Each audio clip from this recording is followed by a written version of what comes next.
내일의 경쟁력 A라이브. 안녕하세요. 가정의학과 전문의 이선민입니다. 이 장 건강 이야기를 드릴 때마다 매번 여쭤보는 것이 있습니다. 우리 장이 위치하는 곳이 몸 안일까요? 밖일까요? 사실 이 인체의 내부에 있으면서도 기능적으로는 인체 외부와 연결되어 있는 이 독특한 장기가 바로 장입니다. 우리가 검진 같은 거 하실 때 간이나 심장 같은 경우도 보시잖아요.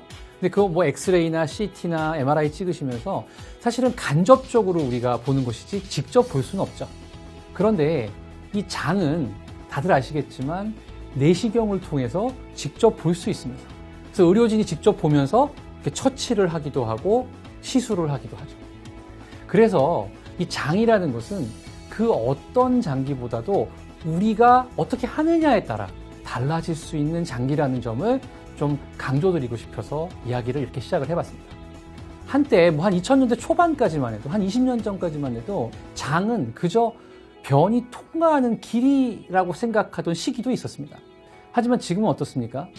장이라는 것이 뭐 장뇌축 이런 얘기 들어보셨죠? 네, 그다음에 장간축, 이렇게 그 각각의 장기들과 유기적으로 연결되어 있고 그런 장기들을 조절하는 능력까지 가지고 있다는 것들이 연구되고 알려지면서 사실은 장이라는 것은 현대시대에 어쩌면 가장 중요한 장기가 아닐까라고 많은 전문가들이 이야기하고 있습니다. 그런데 오늘 제가 설명드릴 것이 이 장누수증후군이라고 많이 알고 계신, 더 쉽게는 새는 장 증후군 이렇게 부르기도 합니다. 자, 이렇게 장이 줄줄 샌다면 어떻게 될까요? 오늘은 이름 그대로 장이 새는 증후군, 즉 장누수증후군과 그 예방 팁들에 대해서 한번 알아보는 시간을 가져보도록 하겠습니다. 자, 새는 장 증후군, 이게 뭐 눈으로 보일 정도로 그렇게 뭐가 이렇게 줄줄 새는 그런 생각을 하실 필요는 없습니다. 눈으로 보이지는 않지만 이 장 점막에 미세한 세포들이 이렇게 연결되어 있거든요. 그걸 보통 우리가 타이트 정션이라고 저희 전문가들은 부르는데, 뭐 완전히 붙어 있는 것이 아니라 타이트하게 아주 근접해서 붙어 있는데요. 이 장벽이 어떠한 요인에 의해서 느슨해지거나 이렇게 헐거워지게 되면은 이 사이로 장 속에 독소나 유해 물질 이런 것들이 새어 들어와서요, 우리 혈행으로 이동하는 경우가 있습니다.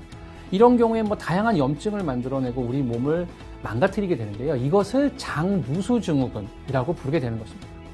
이러한 장누수 현상의 원인은 매우 다양합니다. 하지만 대표적으로 잘못된 식습관이죠.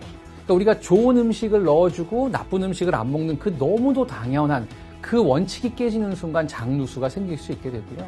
이 약물의 남용도 원인이 되고요. 여기에 너무 당연한 얘기지만 스트레스도 원인이 될 수 있을 것 같습니다. 물론 이런 여러 가지 다양한 원인 중에서 가장 중요한 것은 우리가 평소 꾸준히 열심히 섭취해야 되는 유익균, 이 유익균의 섭취가 부족할 때가 어쩌면 더 중요한 원인이 아닐까라는 생각도 해보게 됩니다. 이렇게 회복되지 못한 장누수증후군이 오래 지속이 되게 되면 만성염증이 생기게 됩니다. 우리가 만성염증이라는 거는 많이 들어보신 인슐린 저항성이라는 걸 만들기 때문에 그냥 만성질환의 그냥 단초가 된다고 보시면 되거든요. 이러한 만성염증이 비만에서만 그런 줄 알았더니 이 장누수증후군이 있는 경우도 다양하게 발생할 수 있다는 것이죠. 그래서 장누수증후군을 위해서 그 유익균, 프로바이오틱스 드시는 것들이 중요하다는 얘기를 잠깐 드렸는데, 여기에 더해서 오늘은 이 포스트바이오틱스 얘기도 좀 해보고 싶습니다. 이 포스트바이오틱스라는 거는 이 유익균들이 장에서 활동하면서 만들어내는 우리 몸의 이로운 물질이라고 생각하시면 되겠습니다. 다양한 것들이 있습니다. 이 포스트바이오틱스가 중요한 것은, 우리 프로바이오틱스는 어떻습니까? 이 생존 조건들이 되게 까다롭죠. 열에도 약하고 또 뭐 화학적인 거에도 약한데, 이 포스트바이오틱스라는 거는 여러 가지 다양한 외부 요건으로부터 굉장히 안정적입니다. 그래서 우리 몸에서 어떤 상황에서도 적시적소에 잘 활용될 수 있는 것이 바로 이 포스트바이오틱스인 거죠. 이 포스트바이오틱스가 하는 대표적인 역할이 면역력을 조절한다든지, 염증을 제거한다든지, 여러 가지 장의 환경을 개선한다든지 다양한 기능들을 하는 것을 우리는 알고 있습니다.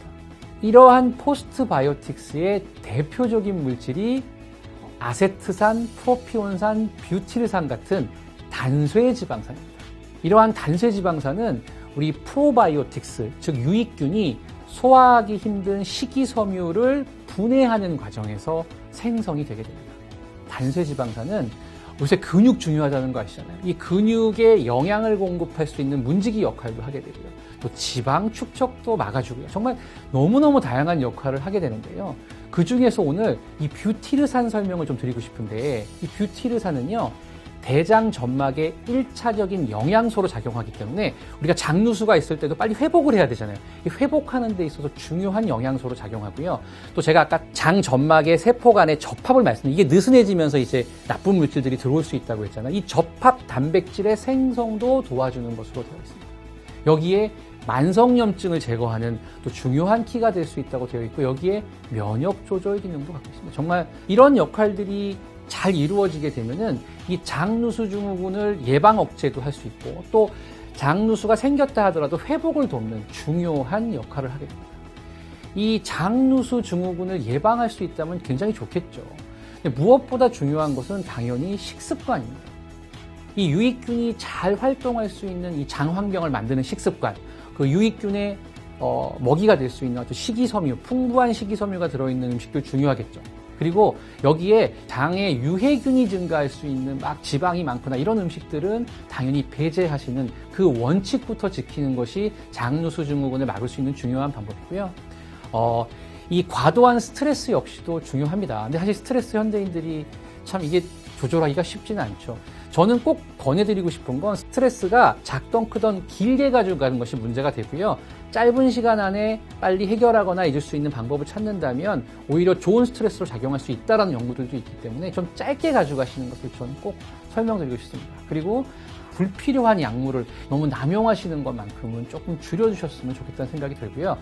만약에 장누수가 좀 많이 심해져서 증상이 너무 심하게 있다 라고 생각이 드신다면은 우리 잘 챙겨 드시고 있는 이 비타민들, 그 다음에 불포화 지방, 오메가3 같은 거 잘 드시는 거, 그 다음에 미네랄도 잘 챙겨 드시는 것들이 도움이 되고요.